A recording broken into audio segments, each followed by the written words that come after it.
दुनिया में मन सबसे शक्तिशाली चीज होती है। अगर किसी चीज को पूरे मन से चाहो तो तुम उसे हासिल कर सकते हो। ये विचार मेरे नहीं है, बल्कि महापुरुषों का कहना है। लेकिन अगर ये सच है तो हम अपने मन से जो चाहते हैं वो हमें क्यों नहीं मिलता? कोई भी इंसान अपने मन में दुख नहीं चाहेगा, लेकिन फिर भी दुखी रहता है। हर इंसान अपने मन से सफल होना चाहता है, खूब पैसा कमाना चाहता है, लेकिन फिर भी कामयाब नहीं होता। क्या ऐसा दुनिया में कोई इंसान होगा जो अपने मन में यह चाहेगा कि मैं नाकामयाब रहूं या मैं पैसा ना कमाऊं? इस विचार से दो बातें निकलकर सामने आती हैं। या तो महापुरुष गलत हैं जिन्होंने यह बात कही, या फिर हम गलत हैं। आज की कहानी में आपको एक ऐसा मंत्र मिलेगा जिससे आप समझ पाएंगे कि अपने मन से कोई भी चीज कैसे प्राप्त की जाती है। यह कहानी छोटी है लेकिन बहुत गहरी है।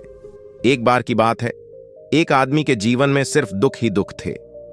जो भी काम करता वह अधूरा ही रहता। घर में क्लेश बना रहता। किसी से मदद मांगता तो कोई उसकी मदद नहीं करता। उसे लगता कि दुखों का पहाड़ उसके ऊपर ही टूट पड़ा है। वह समझ नहीं पा रहा था कि इन दुखों से कैसे बाहर निकले। वह दिन रात यही सोचता रहता कि इन दुखों से छुटकारा कैसे पाया जाए। इसी कारण से वह रात में सो भी नहीं पाता था। उसकी आंखों के नीचे काले घेरे बन गए थे। कभी कभी तो उसके मन में आत्महत्या करने की भी ख्याल आते थे, लेकिन परिवार की चिंता करके वह ये कदम नहीं उठा पाता था।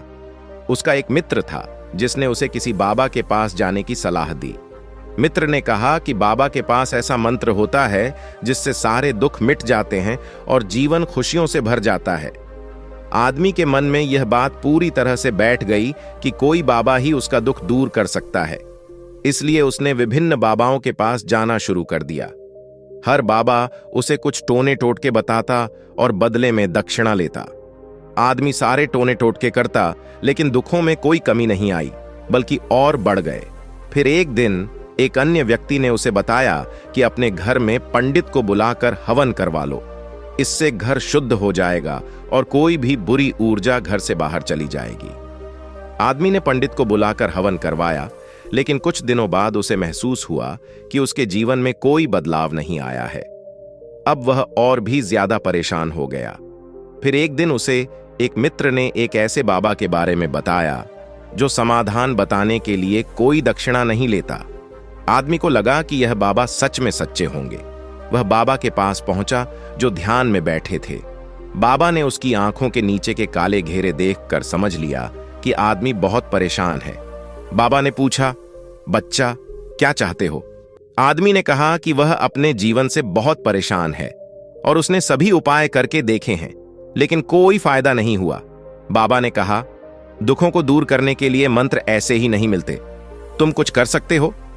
आदमी ने सोचा कि यह बाबा भी शायद दक्षिणा मांगेंगे, लेकिन उसने कहा, बाबा मैं कुछ भी करने को तैयार हूं।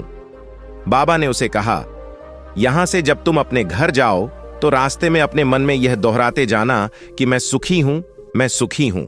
लेकिन याद रहे, जुबान पर यह नहीं आना चाहिए, यह सिर्फ मन में दोहराना है। आदमी ने सोचा कि यह तो आसान है और बाबा कुछ भी नहीं ले रहे, तो इसे करना ही चाहिए। वह अपने मन में मैं सुखी हूं दोहराते हुए चलने लगा। जैसे ही वह चलने लगा, बाबा ने पीछे से कहा, बच्चा एक बात याद रखना, जब तुम यह मंत्र दोहराओ तो तुम्हारे मन में बंदर का विचार नहीं आना चाहिए। आदमी ने सोचा, मुझे तो आज तक बंदर का कोई विचार नहीं आया, अब क्यों आएगा? लेकिन जैसे ही वह आगे बढ़ा, उसके मन में अचानक बंदर का ख्याल आ गया। वह सोचने लगा, आज तक मुझे बंदर का कोई विचार नहीं आया, अब क्यों आ रहा है? वह बंदर के बारे में सोचने लगा और अपना मंत्र भूल गया। थोड़ी देर बाद उसे फिर से होश आया और वह मैं सुखी हूं दोहराने लगा। लेकिन फिर अचानक सामने एक बंदर दिखाई दिया और वह फिर से बंदर के बारे में सोचने लगा। उसने यह महसूस किया कि उसके मन में बार बार बंदर का ख्याल आ रहा है और वह इसे रोक नहीं पा रहा। अगले दिन सुबह वह बाबा के पास लौट गया और उनके चरणों में गिरकर कहा, बाबा पता नहीं क्या चमत्कार हो रहा है, आज तक मुझे बंदर का कोई विचार नहीं आया, लेकिन कल से जब से आपने कहा कि बंदर का विचार नहीं आना चाहिए, तब से मुझे हर जगह बंदर ही बंदर नजर आ रहे हैं। बाबा हंसने लगे और कहा, बच्चा मन का जाल एक ऐसा जाल है जिसे समझ पाना आसान नहीं है। बाबा ने बताया, हम जिस चीज से भी दूर भागना चाहते हैं वही चीज हमारे मन में गहराई से प्रवेश कर जाती है। असल में हम जिस चीज से भी छुटकारा पाना चाहते हैं वह हमारे साथ गहरे से जुड़ी हुई है, और हम जितना ही उससे छुटकारा पाना चाहते हैं वह उतनी ही गहराई से हमारे मन में प्रवेश करती जाती है। बाबा ने कहा, हमारे होंठ तो बोलते रहते हैं कि मैं सुखी हूं, लेकिन हमारे मन में दुख समाये रहते हैं। जब तक यह मंत्र हमारे अंतर्मन में प्रवेश नहीं करेगा हम सुखी नहीं हो सकते। आदमी ने पूछा, बाबा यह मंत्र हमारे अंतर्मन में कैसे प्रवेश करेगा? बाबा ने कहा, दुखों से लड़ना बंद कर दो। जब तक तुम दुखों को दूर करने की सोचते रहोगे वे दुख तुमसे चिपके रहेंगे। जिस दिन तुम दुखों के बारे में सोचना छोड़ दोगे उस दिन से तुम्हारी जिंदगी से दुख गायब हो जाएंगे। बाबा ने समझाया, जब हम किसी चीज को छोड़ने के बारे में सोचते हैं तो हम उसकी महत्वता और ज्यादा बढ़ा देते हैं। हमारा मन जितना ही उस चीज के बारे में सोचेगा वह उतनी ही गहराई से हमारे मन में बैठती चली जाएगी। हमें उस चीज से लड़ना नहीं है बल्कि बिना सोचे गुजर जाना है। बाबा ने अंत में कहा, अगर इस मंत्र को हम समझ लेते हैं तो हम अपने जीवन में जो भी पाना चाहते हैं उसे अपने अंतर्मन में डाल सकते हैं, और एक बार वह लक्ष्य हमारे अंतर्मन में बैठ जाता है तो फिर सफलता पाने में कोई समस्या नहीं आती। यह कहानी हमें सिखाती है कि हमारे विचार हमारे जीवन पर गहरा प्रभाव डालते हैं। जब तक हम अपने मन को नकारात्मकता से भरते रहेंगे हम सुखी नहीं हो सकते। हमें अपने मन को सकारात्मकता से भरना होगा और नकारात्मक विचारों को दूर करना होगा, तभी हम सच्चे सुख और सफलता को प्राप्त कर सकते हैं।